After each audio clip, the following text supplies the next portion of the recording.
¿Qué tal? Buenos días, saludos de Sergio Barbosa en nombre de la gente que hace posible Herrera en COPE en este lunes 26 de diciembre de 2022. Hoy es San Esteban, pero vamos, que podría haber sido también Santa Croqueta o San Canelón, ¿eh? Hoy los que son más cocinillas abren la nevera y se encuentran los restos del naufragio y piensan para sí mismos, ¿y ahora qué hago yo para no tirar esta comida que ha sobrado sin que parezca que llevo 3 días comiendo lo mismo? Bueno, pues para eso inventaron las croquetas o los canelones, muy típicos hoy en Cataluña, donde es festivo todos los años para castigo de los estómagos más delicados, porque es que allí se juntan 3 comidas familiares de primerísimo orden: la cena de Nochebuena, la comida de Navidad y de propina la comida de San Esteban. Hoy también es un día para acordarnos de Baleares, donde también se celebra San Esteban con intensidad, así como algunos pueblos de Navarra, de Valencia o de Burgos. El caso es que, como esta Navidad ha caído en domingo, pues son mayoría las autonomías que pasan la festividad a este lunes, de manera que con o sin canelones hoy van a poder disfrutar un bonito día de San Esteban con la familia en buena parte de España. También es verdad que algunos dirán, vamos a ver si después de haber evitado el tema político en la cena de Nochebuena o en la comida de Navidad, al final, con esto de que hoy también nos volvemos a ver, no la tenemos al final con el cuñado o con el suegro, porque esta Navidad ciertamente nos ha llegado justo después de 2 semanas de polvareda institucional como no se recordaban en mucho tiempo.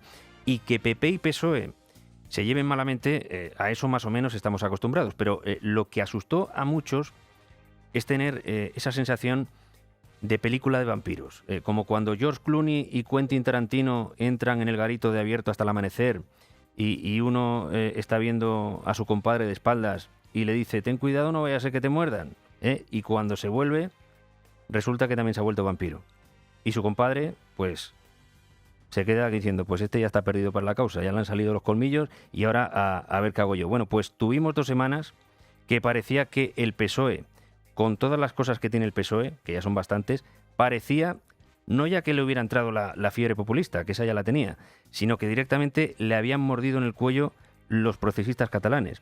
Porque lo dicho por el PSOE para criticar al Tribunal Constitucional era lo mismito, o si no lo mismito, muy parecido a lo que dijeron los indepes en octubre del 17 para vender la idea de que lo que apruebe un Parlamento, aunque sea ilegal, tiene que estar por encima de la ley y los tribunales, por aquello de la soberanía popular.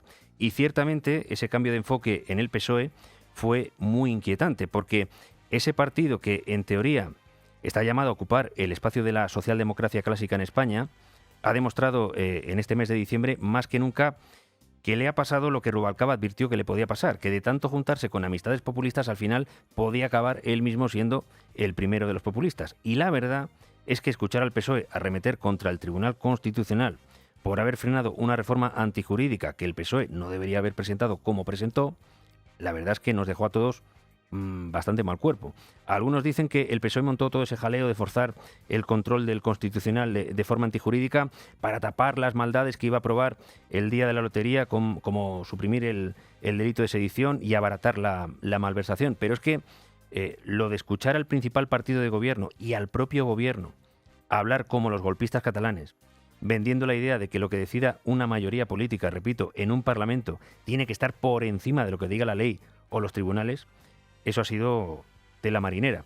Eso ha servido para cortar la respiración a todos los que creen de verdad y no de boquilla en la democracia y se preocupan por el devenir de este país. Por eso, no sabemos si habrá sido un cuento de Navidad o una pequeña tregua, pero hombre, después del discurso del rey, ni que sea durante unas horas, al PSOE se le ha visto más sosegado. Una vez más, el rey ha acertado en su diagnóstico y, a nuestro juicio, también en lo que nos exige como sociedad para garantizar el bienestar y la convivencia.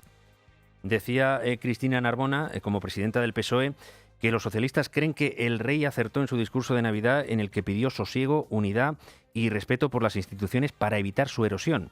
Análisis en el que ha coincidido con el Partido Popular, que también considera que Felipe VI hizo un discurso pertinente en un momento grave, en un momento en el que a la clase política española le han crujido las cuadernas de tanto abusar de la demagogia populista. Por eso, si realmente se cree la valoración que hizo ayer del discurso del rey, lo siguiente que debería hacer el PSOE de Pedro Sánchez es preguntarse qué tipo de coherencia tiene su proyecto político. Si el PSOE está de acuerdo con lo dicho por el rey, mientras al mismo tiempo sus socios parlamentarios han descalificado completamente al monarca, si eso tiene sentido. Bueno, lo más suave que han dicho los socios del gobierno es que el discurso ha sido un tostón.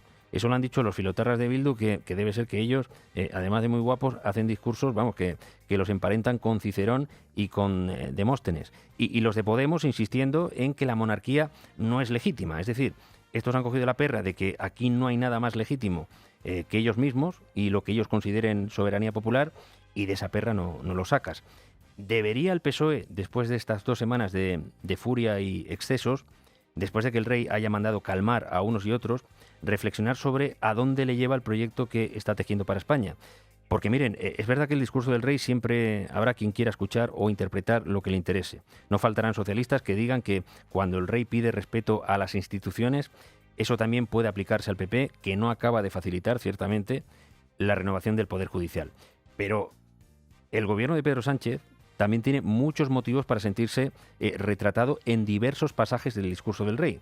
Porque, ¿qué diablos hace el PSOE dando alas y haciendo concesiones a los que se quieren cargar esa Constitución? Porque si es verdad que comparten el discurso del rey, el rey lo que hizo la noche del sábado fue defender el balance de los últimos 40 años y precisamente la vigencia de la Constitución del 78. Han pasado ya casi 45 años desde la aprobación de la Constitución y claro que han cambiado y seguirán cambiando muchas cosas. Pero el espíritu que la vio nacer, sus principios y fundamentos, que son obra de todos, no pueden debilitarse ni deben caer en el olvido.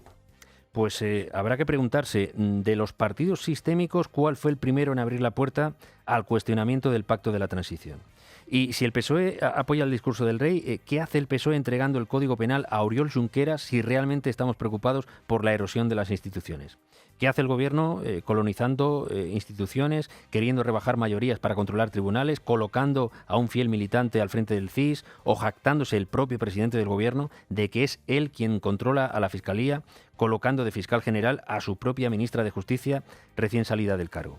Es decir, ¿Narbona habló ayer con sinceridad o de boquilla porque es lo que tocaba el día después del discurso? Pues en las próximas semanas saldremos de dudas, porque desde luego el rey fue claro en su análisis. Hizo un poco como el médico, que le cuenta al paciente cuáles son sus dolencias. Y eso es lo que el rey llamó los 3 riesgos para la democracia. División, que esa la traemos de fábrica; deterioro de la convivencia, esa comenzó con el cuestionamiento de la transición; y erosión de las instituciones. Eso es lo que estamos ahora en ello de pleno, tras una semana de excesos y polvareda populista. Si estamos a favor del respeto a las leyes y las instituciones, y si nos preocupa la erosión institucional, todos, incluida la oposición, debería hacer una reflexión. Pero aquí el que más sale señalado, porque es el que más ha cambiado de posición en los últimos años y el que más líneas rojas ha cruzado en las últimas semanas, es el PSOE, que es un partido sistémico para la democracia española. Y no es casualidad que el discurso del rey haya sido el más pegado a la actualidad desde 2017, cuando estábamos en pleno desafío soberanista. Un discurso en el que Felipe VI demostró la preocupación de ver que se está realmente cuestionando el legado de los últimos 40 años y que algunos pueden haber olvidado cosas tan elementales como que una democracia no se puede dar por hecha, que hay que defenderla, que una sociedad dividida no puede progresar, o posiblemente lo que menos haya gustado a los separatistas y a los populistas y liberales, que el destino de España lo debemos decidir todos juntos. Somos una de las grandes naciones del mundo con muchos siglos de historia y los españoles tenemos que seguir decidiendo todos juntos nuestro destino, nuestro futuro, cuidando nuestra democracia, protegiendo la convivencia, fortaleciendo nuestras instituciones. Hubo una idea importante que fue pedir que España siga la guía de la razón. La razón, hay que recordar, es lo contrario de la emoción, que es la gasolina del populismo. Hacer que la gente sienta en lugar de que piense. Bueno, pues el rey nos ha venido a pedir que pensemos más con la cabeza y menos con las vísceras. También llamó la atención que el rey subrayara la importancia de la Unión Europea como un pilar de nuestro futuro. Y es que el proyecto comunitario es posiblemente lo que más nos diferencia de otros países hispanoamericanos que han tenido que afrontar el virus populista. La Unión Europea debería estar llamada a evitar los excesos que puedan cometerse en el pequeño politiqueo de nuestro día a día, si no anda demasiado distraída con la guerra de Ucrania, porque esa es otra. Los hay sobre todo en el bando de la de la derecha más cafetera, que no les gustó que el rey ligara los problemas económicos directamente a la guerra de Ucrania, que es lo que le gusta hacer a Moncloa, ¿no? Dar a entender que todo es culpa de la guerra y que ellos no han hecho nada por empeorarlo.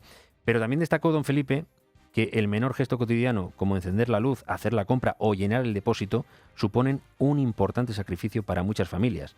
Y eso se aleja de la complacencia con la que en los últimos días el gobierno ha hablado de la situación económica. Así que, no fue un discurso exacto como el de 2017, pero el rey dejó dicho lo que tenía que decir a unos y a otros sin abandonar su neutralidad, que debe seguir siendo su principal patrimonio, porque por más que algunos quieran que el rey salga ahí a hablar en los términos en los que habla un portavoz parlamentario o un señor que aparece en la tele para opinar, un tertuliano, el rey no está ni debe estar para eso. El rey no es un rey de parte, es un rey de todos los españoles, incluso de aquellos que lo detestan a él o a la institución que representa. El rey no está para levantar la voz o adoptar las formas de un tertuliano. El valor del rey está en mantenerse contra viento y marea, aunque pueda parecer que ya no está de moda en la centralidad política, porque el día que a un partido sistémico para la democracia lo muerdan los vampiros del populismo, el que quedará en evidencia será ese partido, porque el sentido común, la convivencia y el respeto a la ley nunca pasarán de moda. Ahora habrá que ver cuánto le dura a algunos la tregua navideña.